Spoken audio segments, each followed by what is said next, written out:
A will is not about death. It's about responsibility, love, and foresight. It is that voice, your voice, sounding so loud, heard and adhered to, even when you're no longer on the surface of it. This video shall highlight 8 types of wills that you never knew existed and the advantages of writing a will. I will advise that you listen to the end because the last point might be what will convince you to get your lawyer to get to work. This is Alpha Dialogue, and as usual, grab that cup of coffee, sit down, let's discuss. The first type of will is a written or formal will. This type of will is often written, signed, and witnessed by parties. Most times it is written by a lawyer. The second type of will is the oral or written will. This is where the wishes are spoken in the presence of parties and witnesses, just spoken words and not written. It's always done in an emergency situation.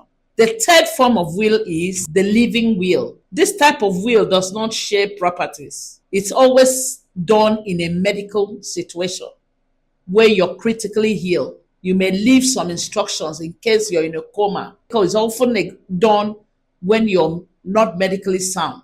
You reach that level where you cannot speak for yourself. You have left instructions of what should be done even when you cannot function.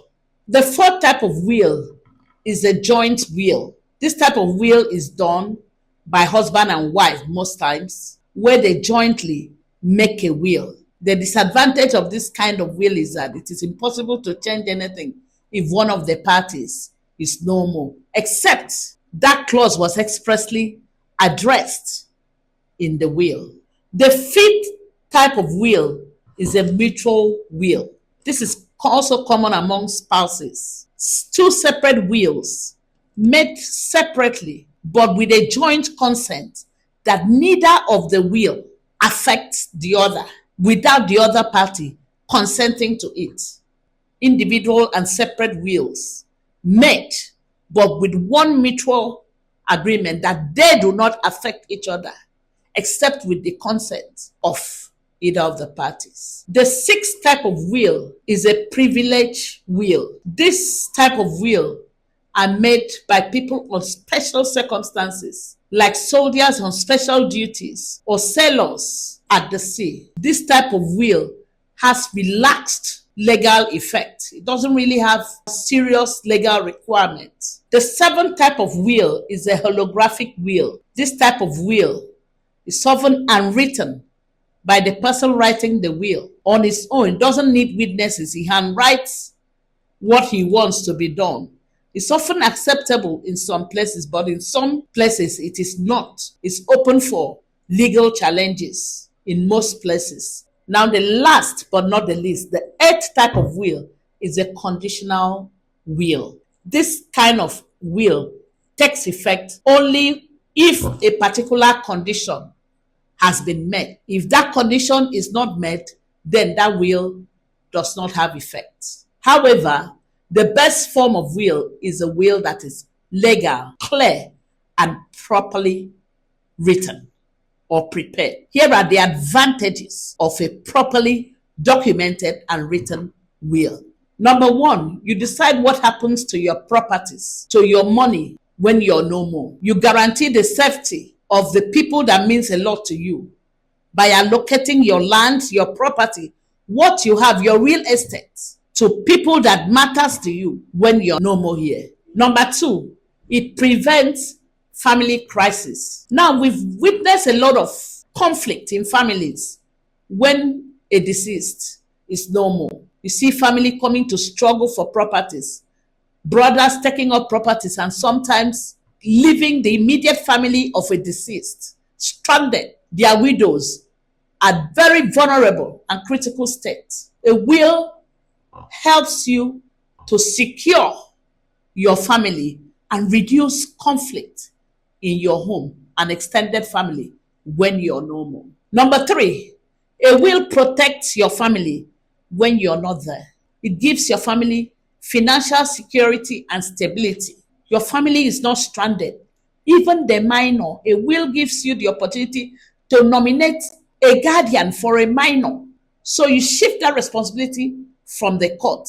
And then you're able to choose that person that you trust. You have been there. When you were alive, you tested that person. And you're sure this person will be a better guardian for your child.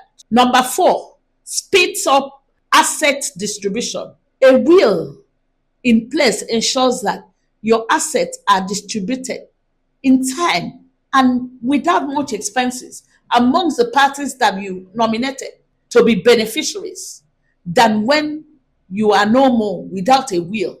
The process of going to distribute your assets when you're no more is always expensive, time consuming. But when you have a written will in place, immediately you're no more, your will is done. And everybody you gave one thing or the other gets it. And everybody lives happily. Number 5, prevent unwanted beneficiaries. Now, without a will, extended family members, people you wouldn't even expect, could come in and bring up issues, harass your wife, your family, and then some of them illegally take up your properties as against the original people you intended to benefit. So it's always good if a will is in place. In case anything happens to you, your family will not be stranded. The main people you intend to inherit your property would actually benefit from these properties and inherit them accordingly. Number 6, a will allows you to support causes you were interested in even while you're no more. For instance, if you were a humanitarian and cared about charity, your will allows you to still do what you actually enjoy doing even when you're no more. If you were into community development, your will in place allows you to still continue to develop the community for the people living even when you're no more. Number 7, it gives peace of mind. Wherever you have made an attempt to get to a lawyer to state how and what you want to be done to your properties in case you are no more, you have this peace of mind that you don't understand. Not that you're going to die tomorrow, no, but that you are prepared for anything. Peradventure anything happens, the knowledge that your family and the people and what you stand for and appreciate will not be stranded is one satisfaction and feel of relief. You would not want to trade for anything. Number 8, a will is useful at any stage in your life. Not only for the elderly, not only for the rich. Insofar as you have people who are dependent on you and you have assets, properties, you have a job, it is very necessary and important that you have a will so that peradventure anything goes wrong, the people around you would not be stranded. In a space where your presence failed to exist, may your will be heard loud enough to protect the people that you value so much. If this video resonates with you, press that like button, share, subscribe, leave your comment beneath. I'll be there at the comment section to interact with you. Thank you.